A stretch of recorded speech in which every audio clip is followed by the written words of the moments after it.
Welcome to Not Milk Never Milk. Subscribe if you're lactose intolerant. You start by opening the target document and saving a copy. This prevents accidental loss. Next, gather the pages you will insert. These can be separate files, exported PDFs, or images, and note their order. Once done, pick the exact insertion point inside your document, before page 1, between existing pages, or at the end. Make sure to check page size and orientation now, because mismatches later will force reflow and extra edits.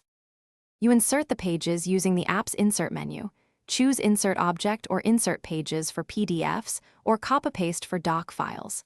Then, adjust orientation and margins so added pages match the document, otherwise content will shift. After insertion, reflow the surrounding text and verify headers, footers, and page numbering continue correctly. If you see unwanted blank space, resize or convert the inserted page format, and make sure styles align. You finish by updating the table of contents and any cross-references so they reflect new page positions. Then save a new version and export to the final format, such as PDF, to preserve layout. If things go wrong, pages misalign, numbering resets, or margins differ, check for section breaks, inconsistent page sizes, or mismatched templates. Fix those, then reinsert. One key troubleshooting tip. If insertion corrupts layout, revert to your saved copy and insert pages one at a time to isolate the issue.